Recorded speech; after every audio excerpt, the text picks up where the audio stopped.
10 years ago, Winston went into the Dragon and the Golden Penny pub for a drink. He had just come home from work and was still wearing his uniform.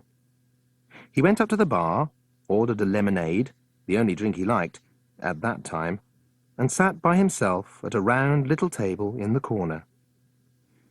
Winston had no friends in the street and always sat alone. In fact, most people thought he looked ridiculous in his baggy black uniform and dusty peaked cap that wouldn't fit over his frizzy red hair.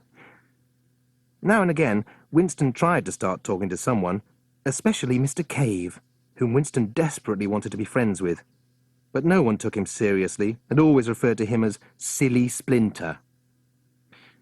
That evening, when he went to the pub, most of Lizard Street was there. A younger Mr. Lace, still wearing his scarf and sucking pencils, a younger Mrs. Walnut, still running a grocer's shop and smelling of potatoes, a younger Dr. Flowers, still covered in handkerchiefs and sneezing non-stop, a younger Mr. Flick, still talking about films and wearing a suit with black velvet lapels and a bow tie, and of course Mr. and Mrs. Cave, still short and fat and smoking cigars. The only people who weren't there were Wendy, who was at home, Corky, who was at work, and Ruskin, Elvis and Sparky, who weren't born yet. Dr. Flowers was talking to Mrs. Cave. You know, said Dr. Flowers, you really must get a new sign painted for the pub. The old one is all faded and ugly. That's what I've been saying, said Mrs. Cave, puffing her cigar. Mrs. Cave was expecting a baby and was even larger than usual. Mr. Cave, said Mrs. Cave, when are you going to buy a new pub sign? I don't need to buy a new pub sign, Mrs. Cave, said Mr. Cave. I'll paint one for myself. You can't paint for toffee, said Mrs. Cave. Of course I can paint, said Mr. Cave, puffing his cigar so much he almost disappeared in a cloud of smoke. I can copy things, Mrs. Cave. Well, in case you hadn't noticed, Mrs. Cave said sarcastically, you might be able to copy a few golden pennies, but dragons are pretty thin on the ground these days. Don't be awkward, Mrs. Cave, said Mr. Cave, puffing his cigar. Don't be stupid, Mr. Cave, said Mrs. Cave, puffing her cigar. The pub was so thick with the smoke from their cigars that everyone was coughing and spluttering. Mr. Lace opened a window to clear the smoke a little, and then said, Why don't you choose something that bears some resemblance to a dragon and copy that? Like what? Asked Mr. Cave. Well, Mr. Lace said, sucking his pencil thoughtfully. Like a crocodile. That's a good idea, said Mr. Flick. I've seen films set a long time ago, and the director has made crocodiles look like dinosaurs. But where would we get a crocodile from? Said Mrs. Cave. And even if we could get one, wouldn't it be too big to get into the pub? Mr. Flick frowned and thought. Mr. Lace frowned and thought. Mrs. Walnut frowned and thought. Dr. Flowers frowned and thought. Mr. and Mrs. Cave frowned and thought. For a while, the pub was in silence, full of frowning and thinking. And then a squeaky whisper of a voice said, I can get you a crocodile. The voice came from the small red-haired zookeeper sitting by himself in the corner. Everyone stared at Winston Splinter. You can? Mr. Cave said, picking some tobacco from his teeth. Oh, yes, Winston said. I work at the zoo, you see, and there's a crocodile there. It's only a baby, bright green and the size of a shoe. I could easily sneak it out for you. At least I think I could. No, I'm sure I could. I'm positive I could. I'll put it in my pocket and you can have it for a whole night. Will that give you enough time to paint it for your sign? Mr. Cave considered for a while, puffing his cigar. Finally he replied, Yes, I'm sure that's enough time. Good, Winston said, getting to his feet and walking to the bar. Tomorrow night, do you? Perfect, Mr. Cave said. Let me get you a drink. Oh, lemonade, please, Winston said. That night, Winston went home and kissed Wendy on the cheek. I think I've made a friend, he said. The next day, going home after working at the zoo, Winston sneaked into the reptile house. He walked past the snakes and the turtles and the salamanders and went up to the glass tank containing the baby crocodile. The crocodile was sitting on a piece of wood floating in the water. It had pointed teeth and sharp claws and stared at Winston with bright red eyes. Winston took the lid off the glass tank and put his hand inside. Clack! Went the crocodile's jaws, snapping at Winston's fingers. Winston withdrew his hand. He was scared, but knew he had to get the crocodile, otherwise Mr. Cave wouldn't be his friend. He put his hand inside the tank for a second time. Clack! Clack! Went the crocodile's jaws. Winston withdrew his hand again. He was so scared he was shaking. "I know I'm scared," Winston said to himself, "but I've got to do scary things to get a friend." So he took a deep breath and, whispering, "Third time lucky," put his hand in the tank and grabbed the crocodile by its tail. Clack! Clack! Clack! Went the crocodile's jaws. Winston stared at the crocodile as it dangled from his fingertips. Gradually, the creature calmed down and stopped clacking its jaws. Winston put the crocodile into his pocket and ran out of the zoo. He went straight to the pub and gave the crocodile to Mr. Cave. "Be careful of its teeth," Winston said. "They're sharp." Mr. Cave took the crocodile and Winston upstairs to where Mrs. Cave and Mrs. Walnut sat on a sofa talking about what they'd call their impending babies. Mr. Cave put the crocodile on the coffee table.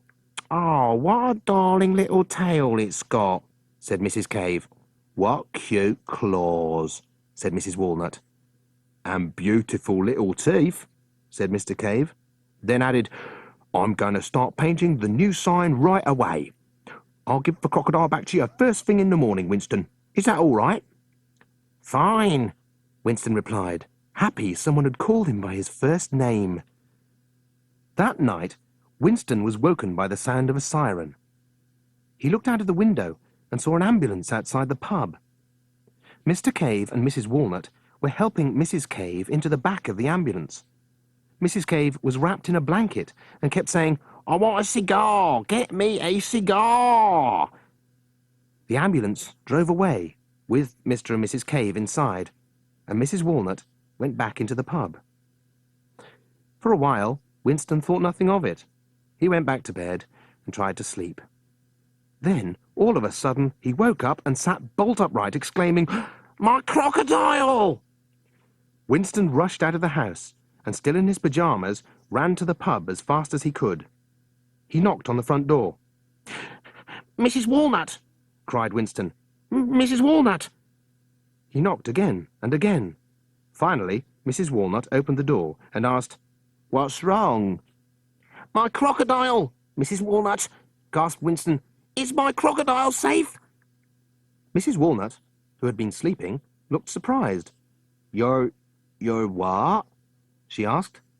"The crocodile I gave Mr. Cave to copy for his pub sign," explained Winston. "The crocodile I took from the zoo. Is it safe?" Oh, goodness!" exclaimed Mrs. Walnut, covering her face with her hands. "Mr. Cave did paint the new sign, and then Mrs. Cave went in the hospital to have the baby, and Mr. Cave went with her, and I was supposed to keep my eye on the crocodile, but oh dear." "You fell asleep?" cried Winston. "Let me in, quick!" They searched the pub, but the crocodile was nowhere to be seen. All night, Winston searched Lizard Street. He looked in rubbish bins, behind drain pipes, under cars, but the baby crocodile had disappeared. In the morning, Wendy found him sitting on the metal drain outside their house. He was covered in dirt and his eyes were swollen with tears. "The crocodile," Winston said. "Where could it have gone?" Ka-clunk went the drain. At that moment, Mr. Cave walked into Lizard Street. He was smoking the biggest cigar anyone had ever seen. "I have a son!" cried Mr. Cave, giving cigars to everyone. Mr. Lace got a cigar, Mr. Flick got a cigar, Mrs. Walnut got a cigar, Dr. Flowers got a cigar, even Corky Pigeon, A younger Corky, with black hair and no walking stick, who was just leaving his home to go to work in the sewers, got a cigar. Mr. Cave shoved a cigar in Winston's mouth. "I have a son!" Mr. Cave cried again. "His name is Elvis." Winston got to his feet. Ka-clunk went the drain. Winston got dressed and went to the zoo. When he told them about the missing crocodile, they instructed him to go and never come back. He would never be allowed to look after animals again. Winston went home and put his uniform in a suitcase under his bed. Then he sat at the kitchen table in his pyjama bottoms and a white vest and said, "I want some toast." Wendy said, "Why don't you go out? I thought you said you had a friend." "I was wrong," Winston said. "It's too dangerous having a friend. I shouldn't have interfered. I am not going to interfere with anything from now on." A few days later, Wendy gave birth to a son. "What shall we call him?" Wendy asked Winston. "I don't mind," he replied. "But you must have a preference." "I don't want to interfere," he said. "Then I'll call him Ruskin," Wendy said. After he'd finished telling his story, Winston fell asleep. Ruskin stared at his dad. He looked at the wrinkles round his eyes and the few hairs already appearing in his frizzy red hair. He looked at the dirt beneath his dad's fingernails and the holes in the white vest. He looked at how small his dad was, how thin his arms were, how knobbly his knees. And the more he looked, the harder he found it to believe that this man was responsible for Krindlekrax. The ticking of the clock on the mantelpiece sounded very loud. Ruskin glanced at the clock. It was just gone midnight, way past Ruskin's bedtime. Ruskin helped his dad to his feet, took him upstairs and put him to bed. Once Ruskin was in his own room, he looked out of the window down the length of Lizard Street. He looked at Corky's house. How could he talk to Corky again? How could he be friends with Corky when his own dad, Ruskin Splinter, had been responsible for Corky's white hair and limp? At the end of the street, the pub sign swung in the breeze. Ruskin peered at the sign. Yes, now he could see. It wasn't a dragon with a penny in its mouth at all. It was a crocodile. A baby crocodile. The baby crocodile that had been taken from the zoo and escaped to the sewers.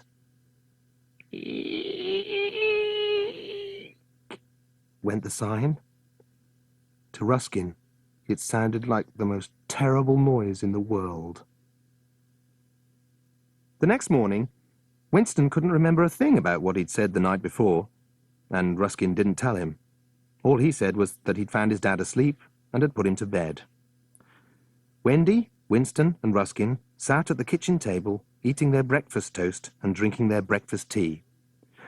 "Polly Wolly Doodle all the day," Wendy said. "I don't know how you can fall asleep in that chair." "You say that every time," Winston said. "Well, it's true," said Wendy. "All the legs are wobbly and it creaks when you move about." Ruskin asked, "Why don't we get a new one then?" "Because we can't afford a new one," Winston said.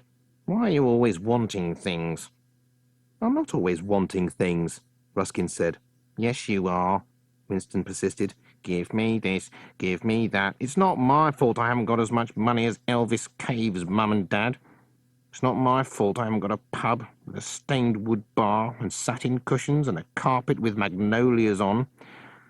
As Winston spoke, he sprayed Ruskin's face with bits of toast and marmalade. "Calm down," Ruskin said. "Don't tell me to calm down," Winston continued. "It's not my fault I can't afford to put new windows in and we have to stare at old newspaper instead."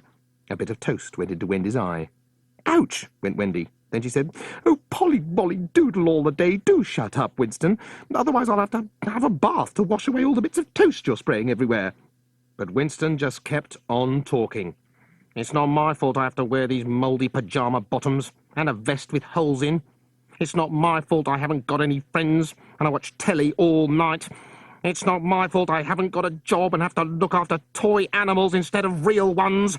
Bits of toast and marmalade were flying everywhere now. They stuck to the ceiling and stuck to the walls. "My kitchen's a mess," Wendy cried. "Stop moaning, otherwise everything will be covered with toast and marmalade."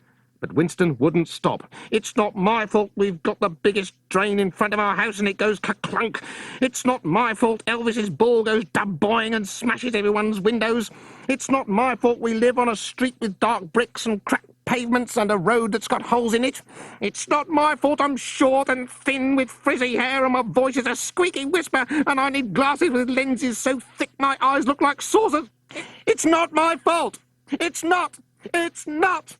It's not!" And with that, Winston went upstairs to stroke his fluffy animals. Wendy looked round at the toast and marmalade-splattered kitchen. "What a mess," Wendy said. Ruskin got up. "I'm going to school," he said. "Why don't you go up and talk to your dad?" Wendy said. "He's upset." "I don't want to," Ruskin said, leaving the house. As Ruskin walked down Lizard Street, he stared at Corky's house. "I'll never go there again," Ruskin thought. "I can't face Corky, now I know what my dad did." But even as he thought that, he was already missing Corky's stories. When Ruskin entered the school playground, he saw Corky mending the window that Elvis's ball had smashed the day before. "Good morning, my dear boy," Corky said, waving. But Ruskin didn't wave back. Instead, he ran into his classroom. That day, Mr. Lace continued rehearsing The Boy Hero. Elvis was still having trouble with his lines. "You scary thing Elvis said. Then his voice trailed away. "The dark," prompted Mr. Lace from behind the piano. "The dark," Elvis exclaimed, holding his plastic sword a little higher and staring at the cardboard dragon. "You will scare us no more. I am not... not..." Elvis forgot his lines again. "Afraid," prompted Mr. Lace. "Afraid," Elvis exclaimed.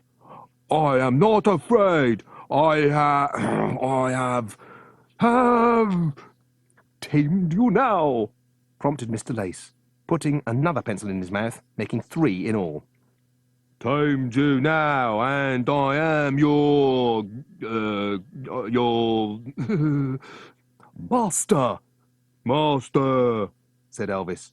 But he was obviously fed up with the rehearsal, because he had put down his sword and shield and had started bouncing his football.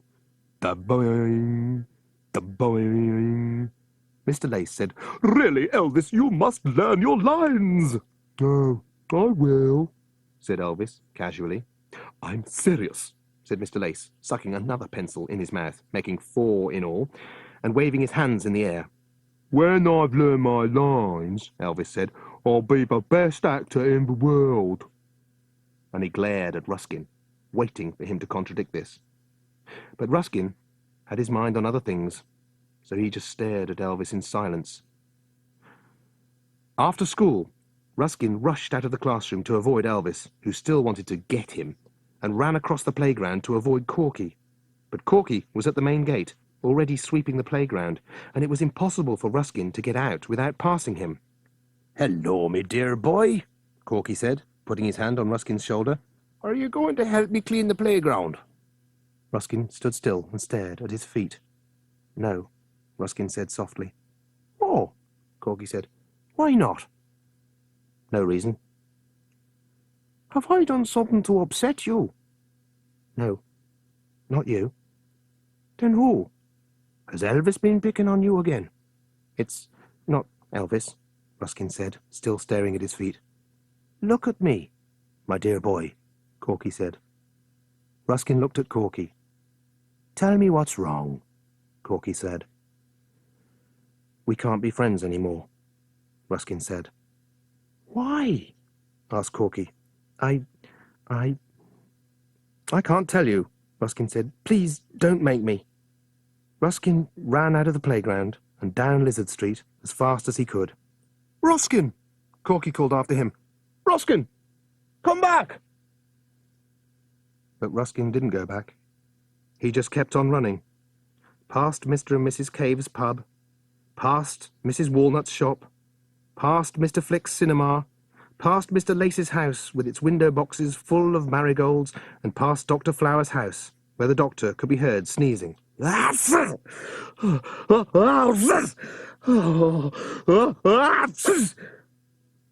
Ruskin sat on the curb outside his house and buried his face in his hands. He could hear the drain go ka-clunk and the pub sign go eek. So now I've got no friends left at all, he thought. Once I had Sparky, and now Sparky is gone.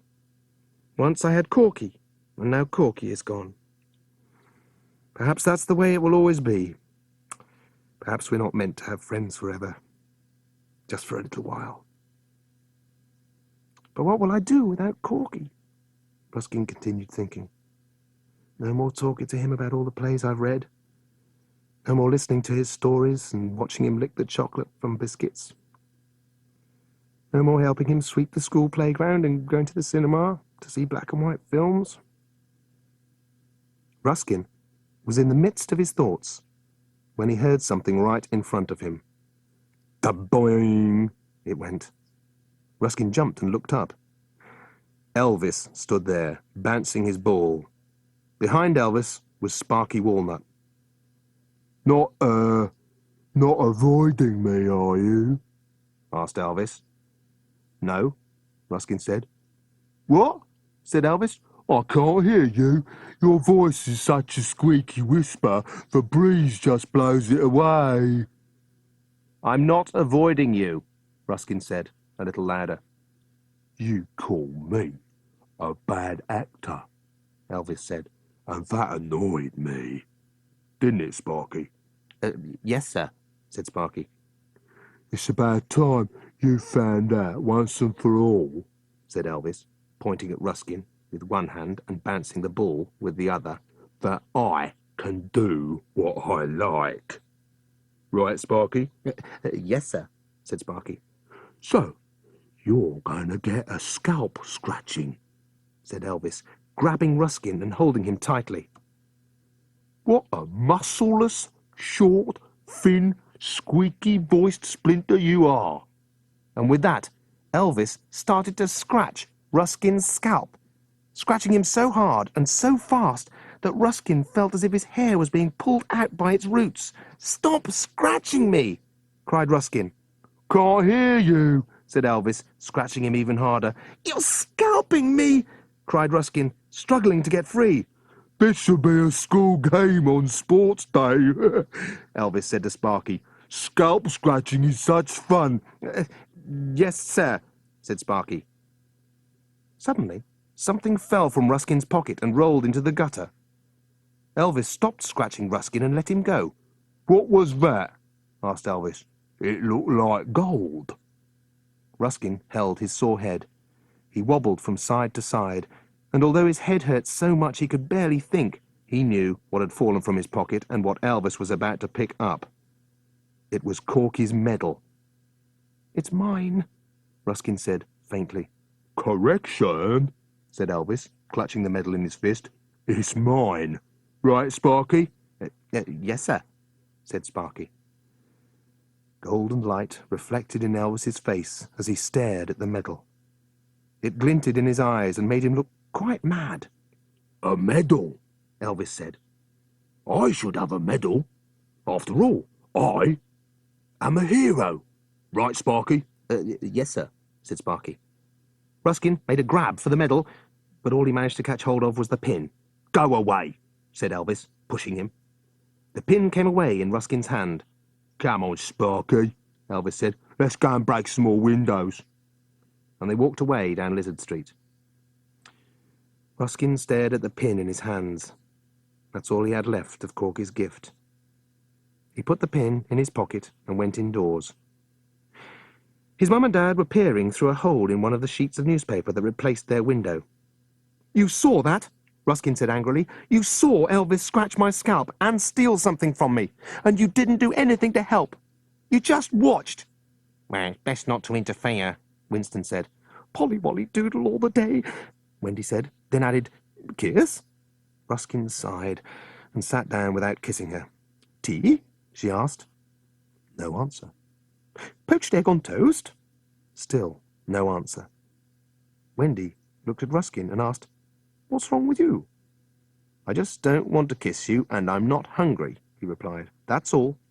"You're still upset about not getting that part you wanted in the school play," Winston said. "And, as I've said before, that's not my fault." "It's not that," Ruskin said. "Then what is it?" asked Wendy. "I don't want to talk about it," Ruskin said, and rushed up to his room. He lay on his bed, stared at the ceiling, and thought about the first time he'd met Corky. It was his first day at St. George's School, and he walked into the playground with his two best friends, Elvis and Sparky. Corky was sweeping the playground.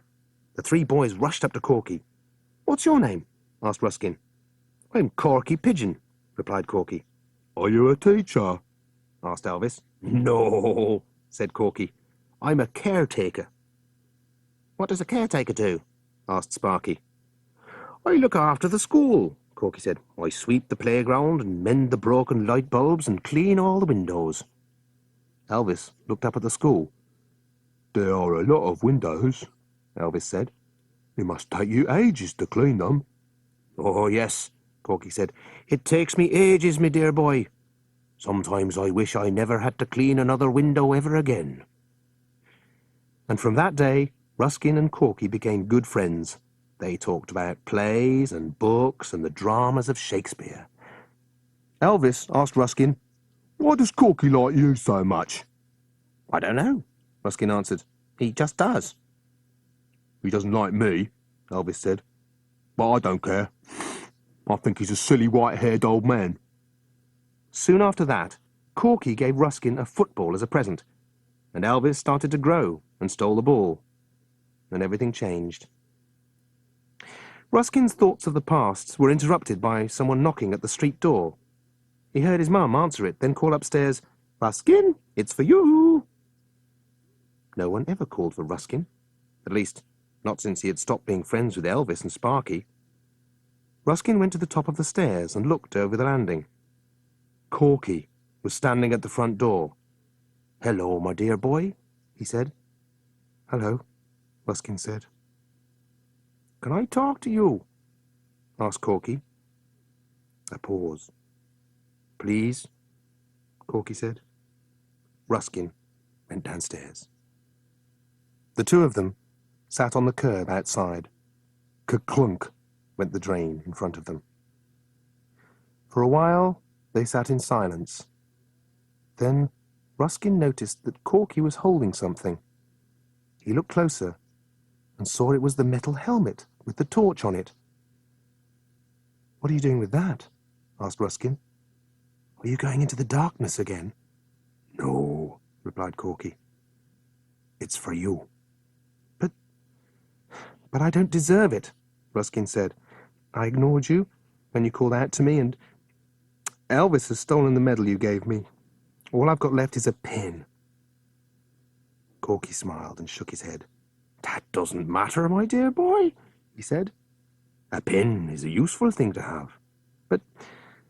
But there are other things as well," stammered Ruskin. "Listen," Corky said. "Nothing matters. Only that we remain friends. You understand me? That's the only important thing." "So, you still want me for a friend?" Ruskin asked. "I'll always want you for a friend," Corky said. They hugged each other. "Corky," said Ruskin, "I'm still curious about what you did to get the medal. Will you tell me the story?" "Oh, I'm so tired," Corky said. "Can't it wait a while, my dear boy?" "Please," pleaded Ruskin. Corky sighed and said, "Well, I'll tell you as much as I can before tiredness overtakes me." Corky took a deep breath. When I was a child, about your age, I had no friends. Don't ask me why. It's just the way it was. I think other children thought me strange because all I wanted to talk about were plays and actors and Shakespeare, so I played alone for most of the time, and my favourite place to play was the dump. What's the dump? Asked Ruskin.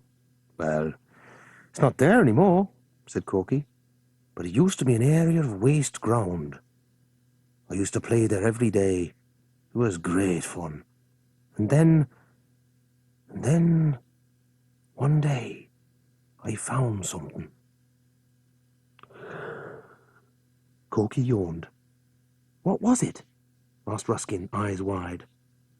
At first, I couldn't make it out, said Corky. It was sticking out of the ground. It was pointed and shining like the head of a gigantic silver fish. Oh, Corky yawned again. Come on, urged Ruskin. No, my dear boy, Corky said, rubbing his eyes. Please forgive me, but I'm far too tired. I'll finish the story tomorrow. But, began Ruskin. Tomorrow, said Corky. Ruskin smiled and nodded. Now, said Corky, time for bed. Corky stood up and walked down Lizard Street. His walking stick made harsh tapping sounds on the cracked pavement. When he got to his front door, Corky turned and waved to Ruskin. Clunk went the drain. Ruskin waved back. Went the pub sign. Corky went into his house and closed the door. Ruskin put the tin helmet on and switched on the torch. The beam of light shone all the way down Lizard Street. Ruskin walked up to the Dragon and the Golden Penny. He shone the beam of light at the sign with the tiny green crocodile on it. There it is, thought Ruskin, the baby that became Krindlekrax. He stood at the sign for a long time, listening to it go in the nighttime breeze. On his way home, he suddenly felt an overwhelming desire to knock on Corky's door, wake him up, and tell him he loved him. But he resisted. After all, it would be unfair to disturb Corky's dreams, to tell him something he could be told in the morning. It could wait until tomorrow. Just like Corky finishing his story. Both things could wait until tomorrow. Ruskin walked home. The noises of Lizard Street echoed round him. Clunk. The boing. The next day, when Ruskin got up, he looked out of his bedroom window to say, "Good morning, Lizard Street," and saw an ambulance parked outside Corky's house. 2 men were putting a stretcher in the back of the ambulance. The stretcher had a white sheet over it. For a moment, Ruskin didn't move. He just watched the ambulance and the 2 men with the stretcher and the people of Lizard Street standing nearby. Mr. Lace was there, wearing his scarf and sucking pencils. Mrs. Walnut was there, smelling of potatoes. Dr. Flowers was there, covered in handkerchiefs and sneezing noisily. Mr. Flick was there, in his suit, with black velvet lapels and bow tie. Mr. and Mrs. Cave were there, smoking cigars. Elvis was there, bouncing his ball. Sparky was there, saying, yes, sir, to Elvis. Everyone was there, except... Ruskin saw something on the pavement next to the ambulance. At first he thought it was a long twig, but it wasn't a twig. It was a stick. A walking stick. A walking stick like the one that belonged to Corky. Corky, said Ruskin softly, then louder. Corky! He ran downstairs. His mum and dad were peering round the front door. Something's happened to Corky, Ruskin cried. Don't interfere, said Winston. He needs me, Ruskin said, pushing past his dad. It's not my fault, said Winston. Ruskin ran down the street and up to the stretcher. He clutched at the white sheet. Don't, Ruskin, said Mrs. Walnut. There's nothing you can do.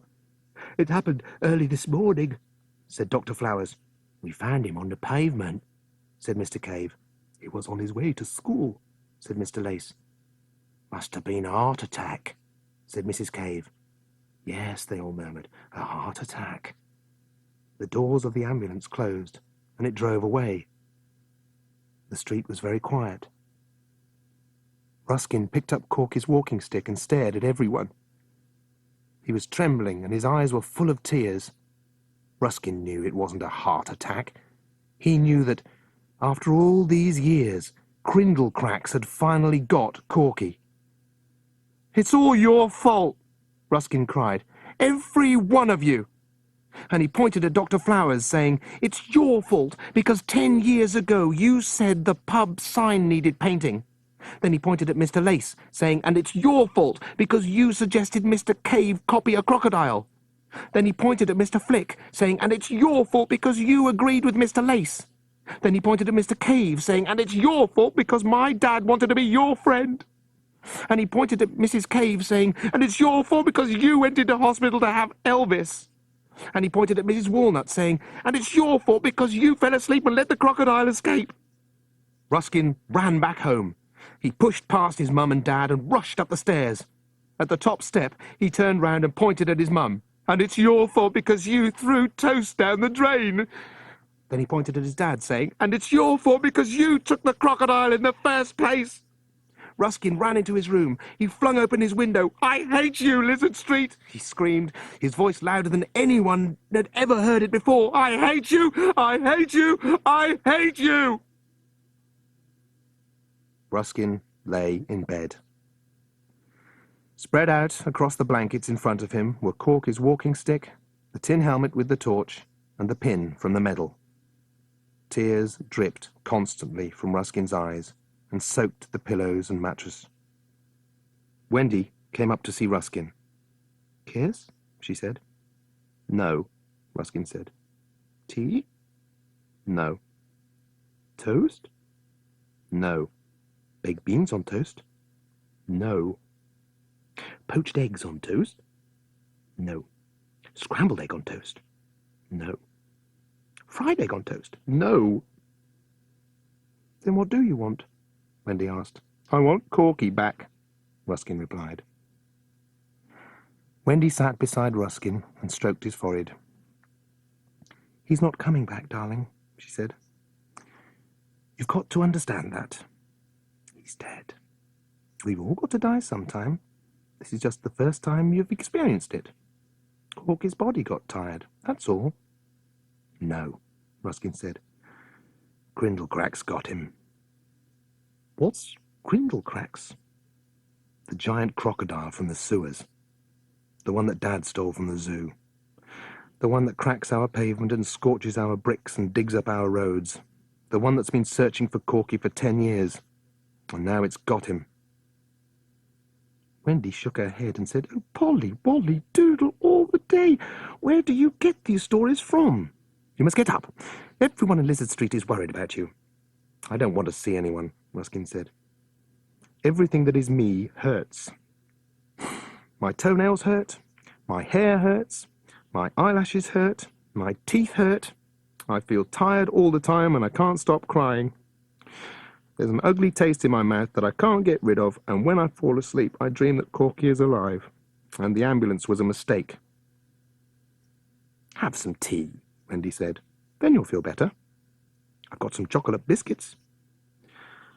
But the thought of chocolate biscuits reminded Ruskin of Corky, so he started to cry again. "Corky can't be gone," Ruskin said, weeping. "How can he be gone when he didn't finish his story?" Later, Winston came up to see him. "Want a cup of tea yet?" asked Winston. "No." "Toast?" "No." "Baked beans on toast?" "No." "Poached eggs on toast?" "No." "Scrambled eggs on toast?" "No." "Fried eggs on toast?" "No." "Then what do you want?" Winston asked. "I want Corky back," Ruskin replied. Winston left the bedroom and went downstairs. Ruskin tried to sleep, but he kept on being woken up by the sound of Elvis's ball, da boing, and the squeaking of the pub sign, and the wobbling of the drain, ka-clunk. Lizard Street was continuing as normal. But how could it, Ruskin thought. How could people continue as if nothing had happened? How could Mr. Lace continue teaching and sucking his pencils? How could Mrs. Walnut open her shop? How could Dr. Flowers keep on being a doctor and sneezing? How could Mr. Flick open the cinema and show Henry V on his new screen?